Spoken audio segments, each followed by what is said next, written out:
mohon izin saya.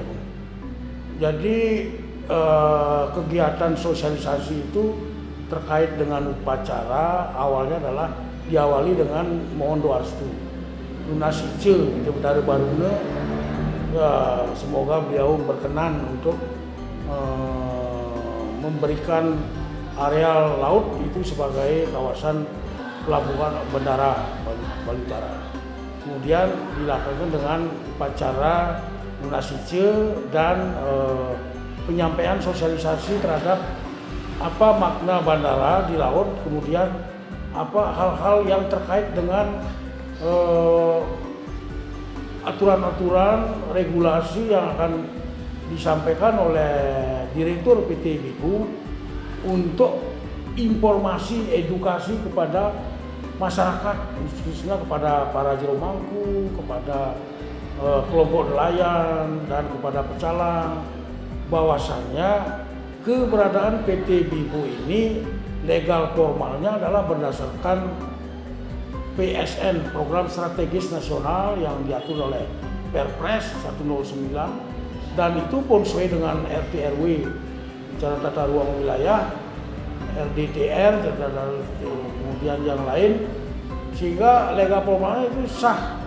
Dan berdasarkan surat-surat yang kami baca di sana dari Kementerian KKP itu sudah juga ada, kemudian dari Bappenas memang sudah diberikan rekomendasi.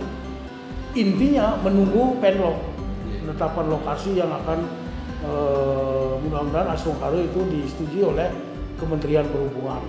Nah, sesuai dengan apa yang disampaikan oleh Bapak Iwan selaku Dirut PT BIPU, bahwasannya bandara ini adalah ramah lingkungan. Kemudian bagaimana peran nelayan itu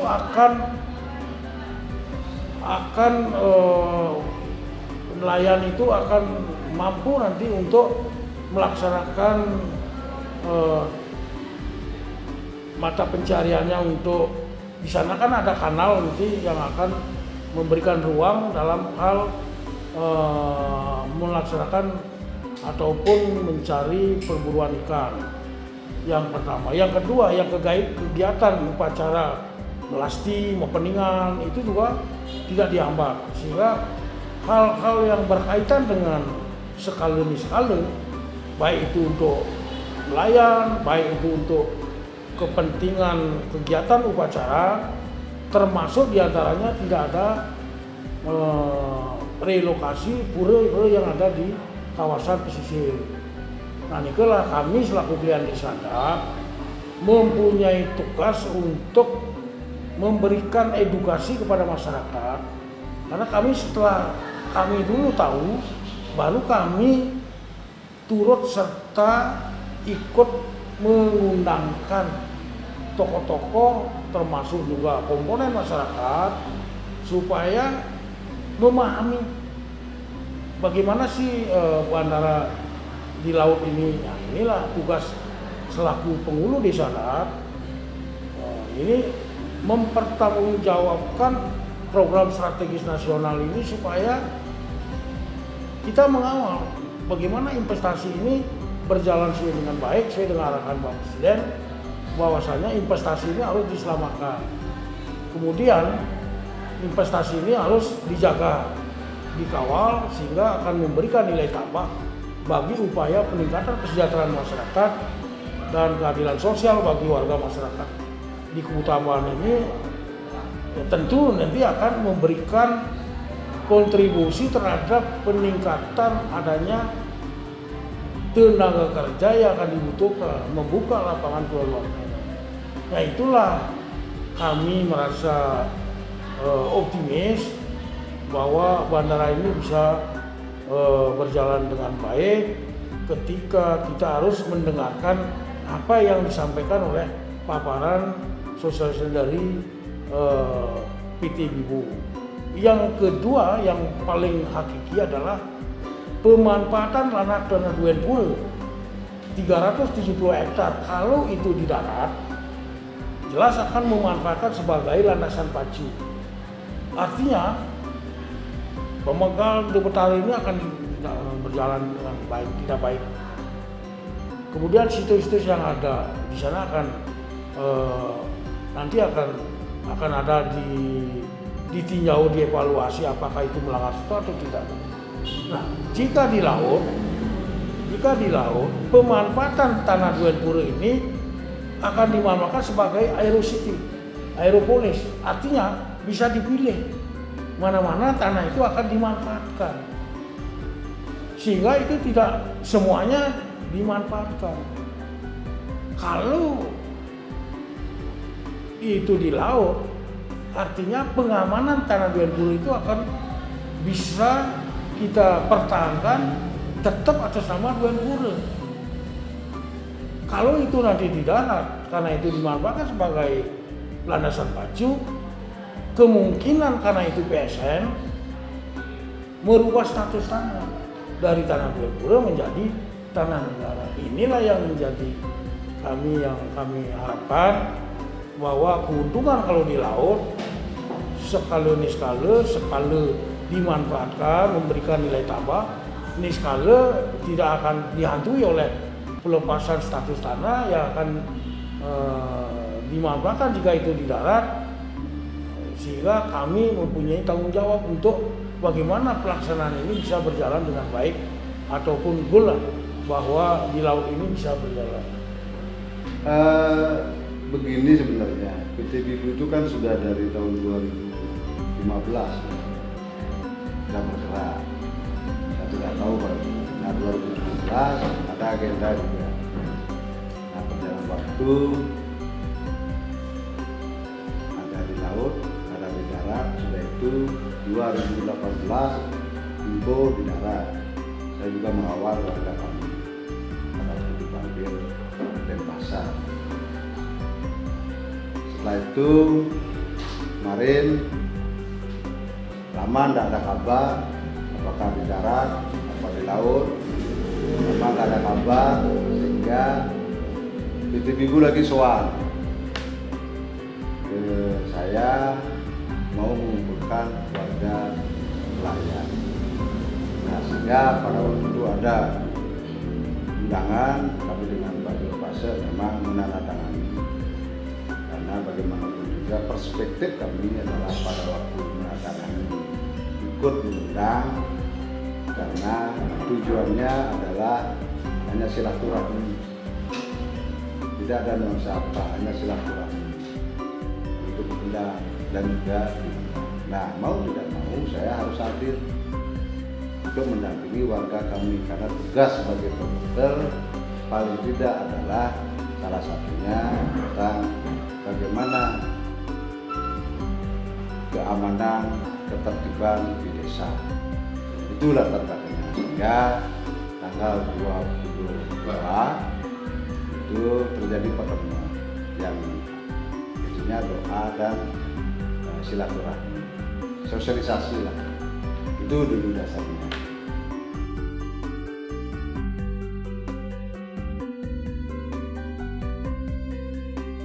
Saya menerima dengan baik, kemudian saya mempunyai kewajiban untuk mengawal. Dalam arti bagaimana upaya kita melihat kondisi ekonomi masyarakat Buleleng, Kubu-Tambahan, apalagi dalam situasi pandemi, sehingga ini akan memberikan peluang khusus untuk peningkatan kesejahteraan masyarakat, bukan untuk pribadi. Saya tidak berpikir pribadi, saya berpikir bagaimana masyarakat itu bisa menikmati adanya investasi ini sebagai upaya untuk meningkatkan, karena itu dijadikan hampir 200.000 peluang tenaga kerja untuk bisa dimanfaatkan bagi warga lokal. Nah inilah kontribusi positif bagi tenaga kerja kita di sini, utamanya termasuk Buleleng. Namun satu hal, banyak hal yang teriak-teriak bahwa ada yang satu ya, yang kecil istilahnya menolak adanya bandara internasional melalui darat.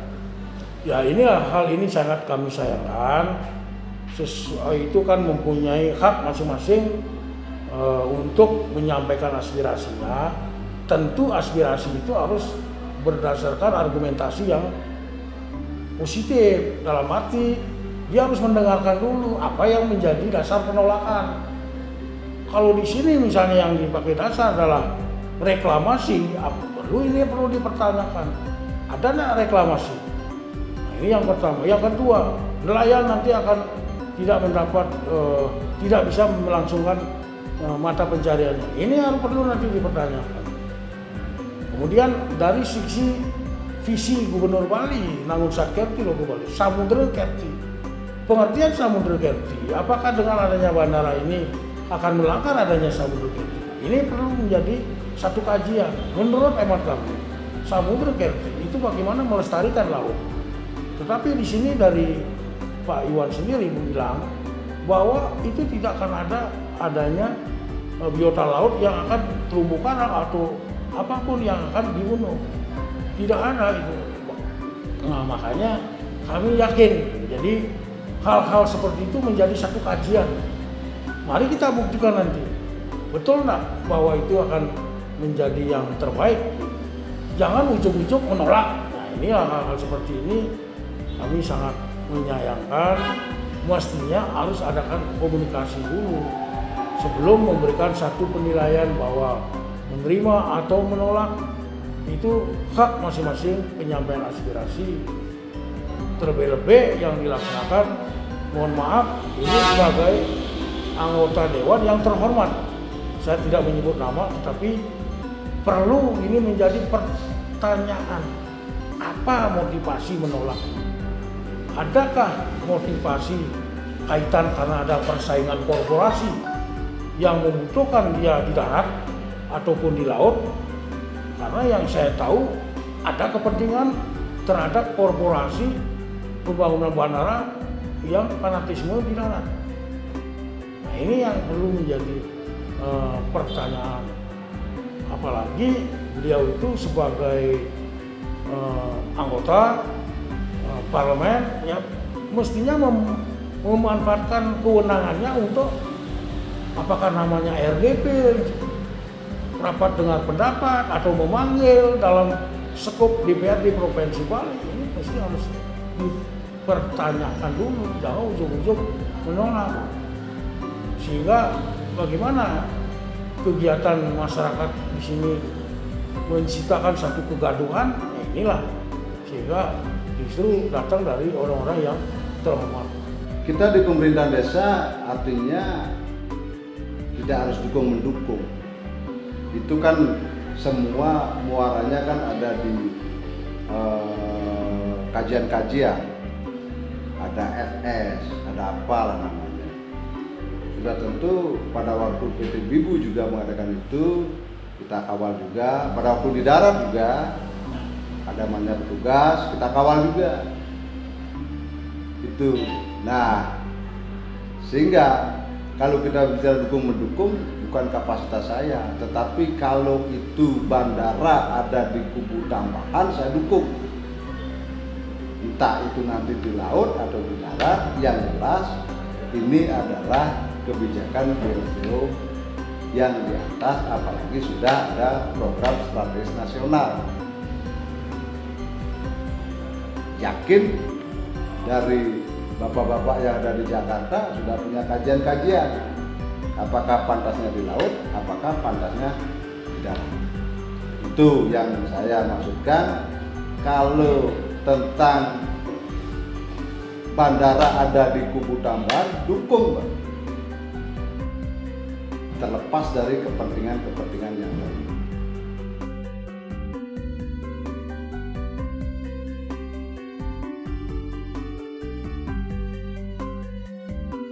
Harapan kami sampaikan kepada seluruh masyarakat, mari kita mengawal.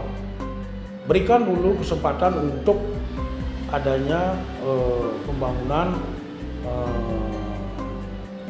bandara ini. Dan kita buktikan nanti. Karena ini kan regulasi yang sudah diatur oleh peraturan perundang-undangan. Ini tentu akan ketat terhadap penilaian itu. Ketentuan itu pasti harus diikuti. Harapan kami bagaimana keberadaan investasi ini akan tidak hanya semata-mata memberikan nilai tambah bagi upaya peningkatan kesejahteraan, tetapi bagaimana keberlangsungan keberadaan kami secara kelembagaan desa adat, sehingga tentu akan memberikan kontribusi bagi lembaga desa adat dan termasuk juga lembaga-lembaga lain kedinasan yang ada di Desa Keutamaan ini, karena tentu akan banyak kontribusi ini terkait dengan adanya investasi. Dan tentu dalam hal adanya investasi ini kami justru akan lebih koordinasi dengan pemerintah desa dalam hal bagaimana mengatur regulasi kehadiran penduduk pendatang dan lain sebagainya. Itu adalah di satu sisi merupakan memberikan keberadaan tingkatan misalnya ekonomi, percepatan peningkatan pendapatan masyarakat karena banyaknya penduduk. Nah tentu juga di satu sisi akan memberikan kekhawatiran bagaimana upaya kita kalau harus tanpa ada pengendalian terhadap keberadaan penduduk pendatang. Ya harapannya terhadap siapapun nanti, yang satu saya bilang tadi, yang penting ada di Desa Keutamaan. Silakan, saya mohon harapannya dari pemerintah pusat yang punya kewenangan, jangan sampai kita terombang-ambing oleh apakah namanya PHP, pemberian lapor palsu, atau nuansa-nuansa lain. Saya ingin ada kepastian di laut apa di darat. Kalau di laut, ya katanya PDBU yang saya juga ada di dalamnya untuk mendengarkan, ya harapan saya jelas, pastikan, mudah-mudahan ya cepat, ya tidak masyarakat kami terombang-ambing dengan isu-isu ini. Yang kedua, harapan saya kalau ini memang jadi, nanti kita dari sumber daya manusia, dari potensi yang ada, sudah tentu ke depannya kita akan berpikir pasti ada masalah, pasti kalau di laut pun ada masalah, pasti nelayan kami bagaimana melindungi. Kalau di darat pasti ada penggusuran, pasti ada masalah, tetapi saya yakin pemimpin-pemimpin yang ada di atas sudah bijak, sudah akan bisa hadir menyelesaikan masalah ini tanpa masalah, pasti ada win-win solusi. Nah itu, tapi yang tadi saya bilang, harapan saya, warga saya, ayolah janganlah kita kisruh di bawah, berikan kewenangan kepada Bapak Presiden kita, Bapak Jokowi, pemerintah yang teratas kita. Beliau pasti ada kebijakan-kebijakan bagaimana untuk Bali Utara ini yang sudah apalagi menjadi program strategis nasional. Sudah ada perdanya juga yang di Keutamaan. Kami cuma dari Desa Keutamaan berbekal pertama ya terkait dengan itu aja. Karena tujuan kami juga sama-sama mensejahterakan masyarakat, mengawal daripada program strategis nasional ini.